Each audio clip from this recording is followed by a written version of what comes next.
Welcome back.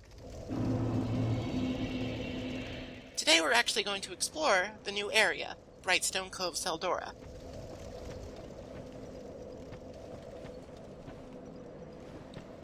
This is probably... how to put this? The first part of this area is one of my favorites. The second part is awful.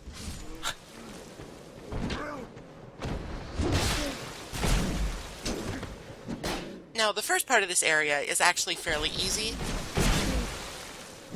So I am going to sort of break in some new equipment, see what it can do.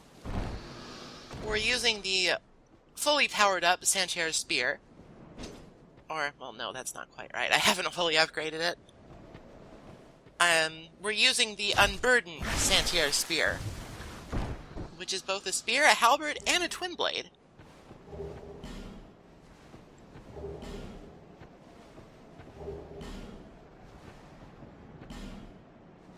The current armor set that we have on, at least the chest piece, is part of the Varangian set that you get from the Viking guys in No Man's Wharf. It's decent light armor. The helmet is sort of inexplicably really strong for its weight and general ease of acquirement. These are Undead Devourers, big versions. They're like the pigs in Majula, except they're larger and they do more damage. But the fact that they actually have reasonable hitboxes makes them quite a bit easier to deal with.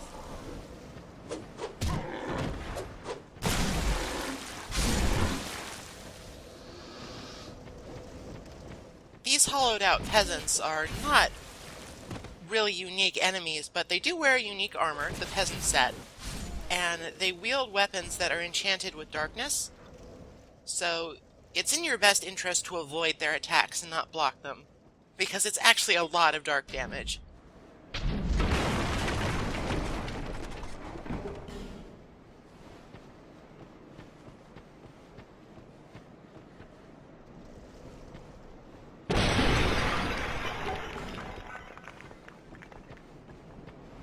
This whole area gives me a sort of Resident Evil 4 vibe, with sort of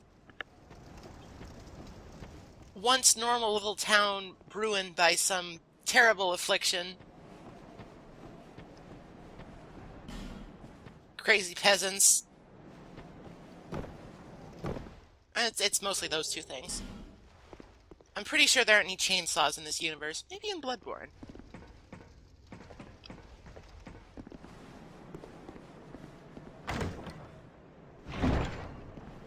Finding the secret route into this house is quite worthwhile because 5 human effigies is nothing to sneeze at.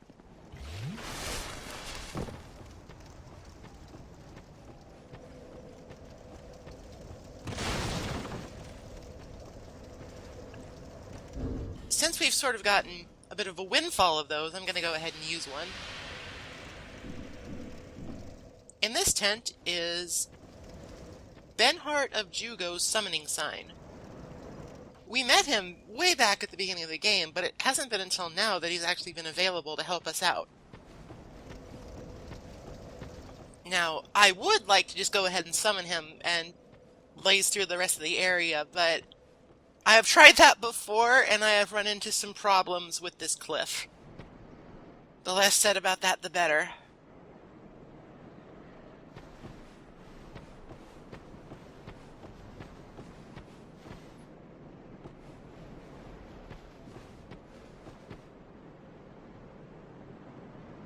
This trap might look obvious, but if you're not paying attention or you have your camera centered directly in front of you, you can get crushed by a boulder pretty easily.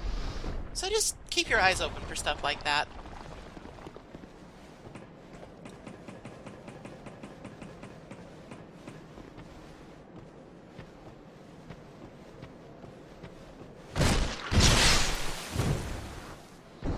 Now, it looks like a perfect opportunity to trigger this trap yourself. However, getting them into position would be kind of difficult. I have a bit of an idea with the alluring skull, but I'm going to need to aim it, so I need to equip it to my hotbar.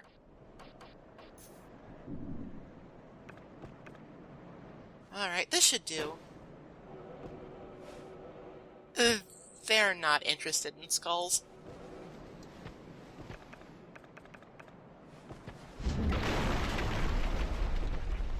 You want to trigger that anyway because there's a soul of a brave warrior behind that boulder, but I have yet to actually figure out how to use that in such a way that is helpful for taking out the enemies down here. Now, taking on 4 of these guys at once is actually a kind of difficult encounter.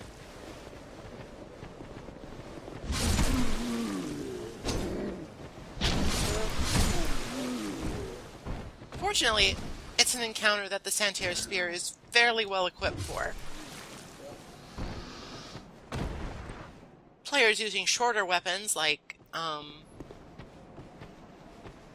the ever-popular longsword might have trouble actually getting all of them in a single sweep, and that means that you'll be rather open for counterattacks from all of them.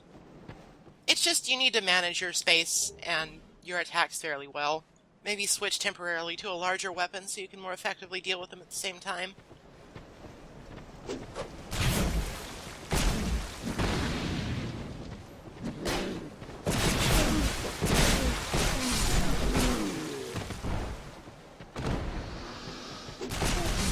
The Santier Spear Twin Blade moveset is actually quite a bit more well equipped to deal with large groups than the standard set. It's got more range, it's bigger, and I think that the sweep has more active frames. Or I could just be making stuff up. I don't know. Confirmation bias.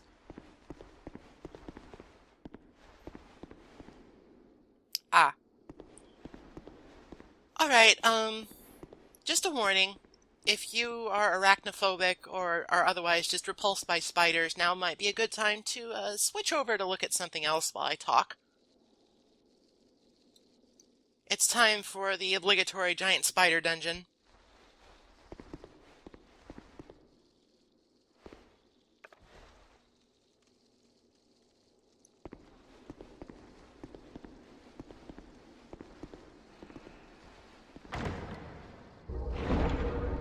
This is a unique trap chest. As far as I'm aware, it's the only chest in the game that will do that. It's sort of a evil, alluring skull, and it brings all the spiders out of their holes. Now, you can just ignore the chest and probably be better off for it, but if you try to be clever and attack the spiders while they're still in their dens, they'll all just aggro anyway, so if you want that treasure, you're going to have to fight one way or another. Spiders themselves are not difficult foes, unless they come in gigantic swarms, which sometimes they do. Probably their most dangerous attack is when they web you. Oh, come on!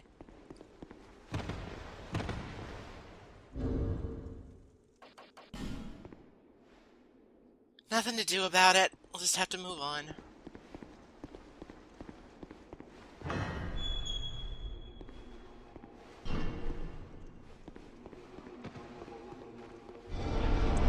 Before we enter the fog gate, there is a bit of a secret here. By opening up that secret passage, we're rewarded with an Estus Flask shard. I believe that you can actually see this treasure from up on the cliff before we actually entered this sort of underground church complex thing.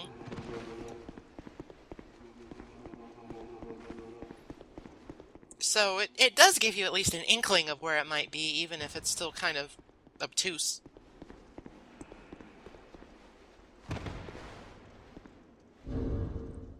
Look, sometimes spiders drop valuable weapons. I don't know why, but they do, and this is really irritating. Try dwarf.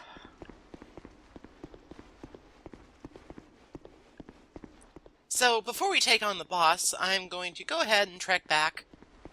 And now that we're clear of enemies and distractions, we can probably safely summon Ben Heart of Jugo. Probably.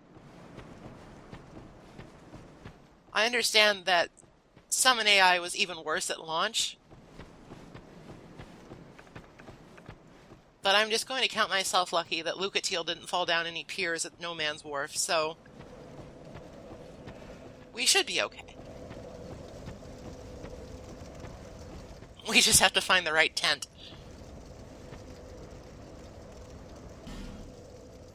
Like Lucatiel, Benhard has a bit of a quest line that can be completed by summoning him for help in the boss fights that he's available for.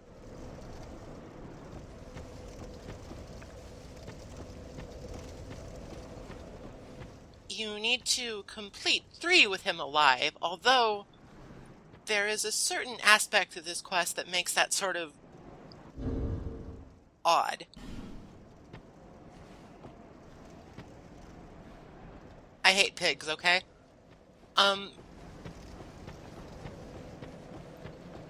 We'll get to that quite a bit later, but for now, it's the same general idea. Benhard is not as hardy as Lucatiel is, but his legendary greatsword does a lot more damage.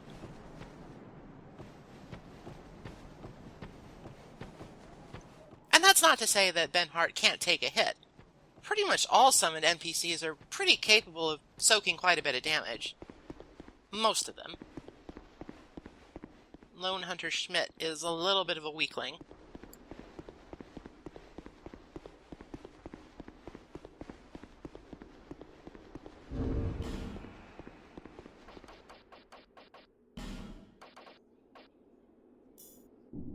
If you have it, this is probably one of the few places in the game where a Thunder Quartz ring will be helpful.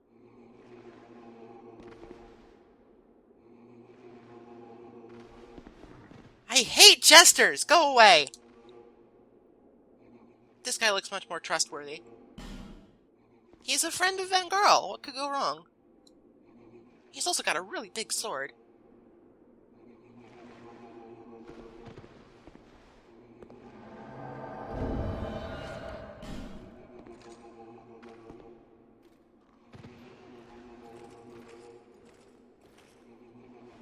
His use of that gesture that we don't have yet actually reminds me to do something at the end of this episode. So thank you, Kit, for reminding me.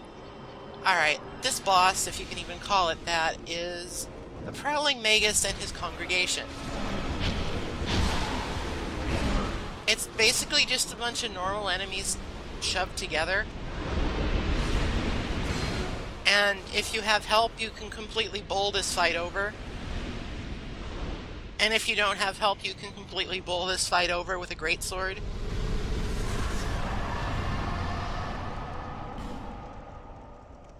The only thing to watch out for in that fight is just when you enter, the 2 priests in the back can shoot lightning at you for quite a bit of damage.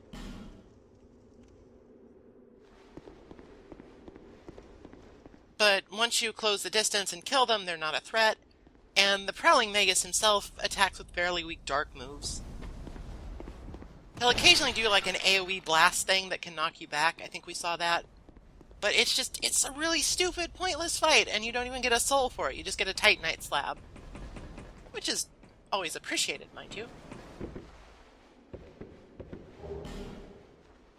Hey buddy. I'm just gonna loot these corpses, if that's okay with you. I figure that if you're just standing here and you haven't done it, you don't mind.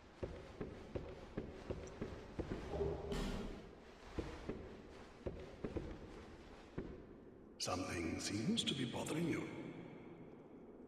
Yes, I can tell. It is written upon your face. You have doubts about something you did. I am Cromwell. Regret, anguish, disillusion, bewilderment. What wonderful gifts they are. Together, they are the essence of life. Don't you agree? But now you're lost, bewildered by your own actions. You poor little thing.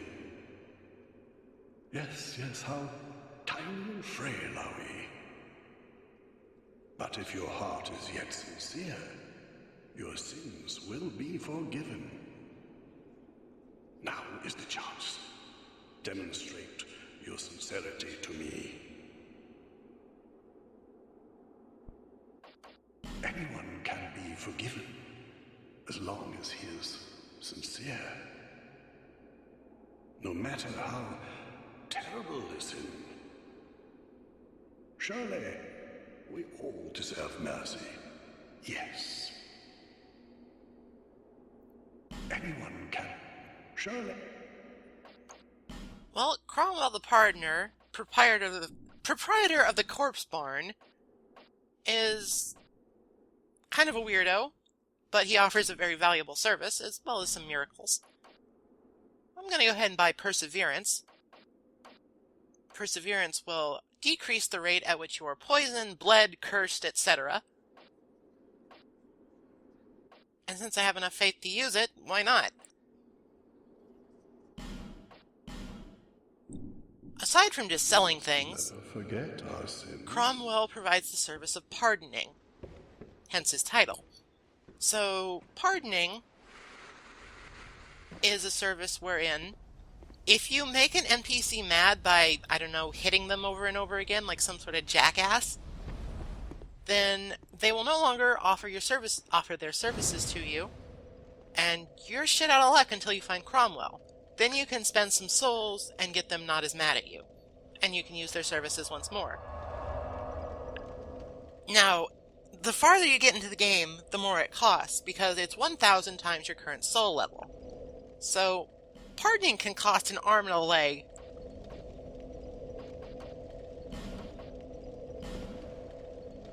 It's better to just not do that.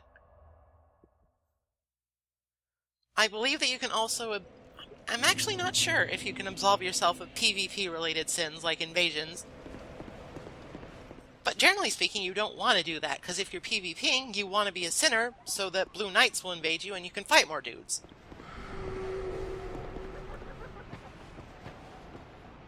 Alright, we need to go back and visit our friend Man-Scorpion Tark again. Check in now that Najka is dead. But before that, a lesson in abject hubris.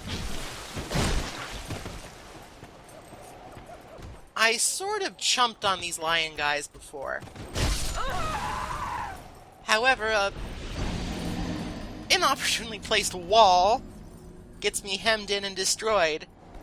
So, you know, even though you can get through an area with no trouble and just feel like you can destroy everything in there, you probably can't. Don't get cocky. Pay attention to your surroundings. Try not to get hit by giant axes. That sort of thing.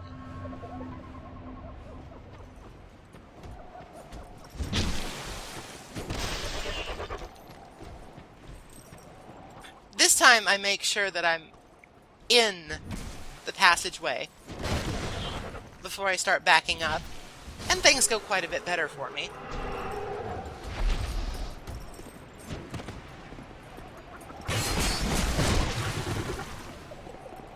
Now, don't use a twin blade against these guys.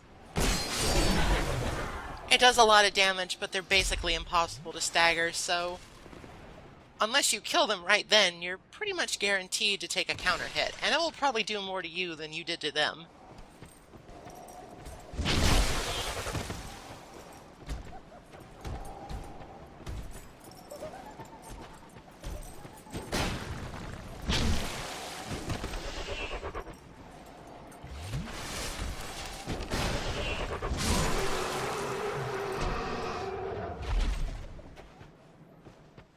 Every time! It looks like you can go through that little passage, but you can't. Most of the time you'll find a player message saying something along the lines of, "Fatty."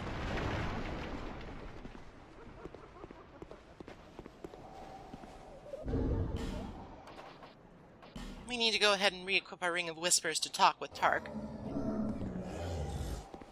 So, please excuse the racket in the background. You've defeated my better half. This is my thanks. Take it. I have no gods to pray to. But still, I pray that your journey will be safe. from Tark we get a fragrant branch of yore and the warm-up gesture, which our friend earlier used.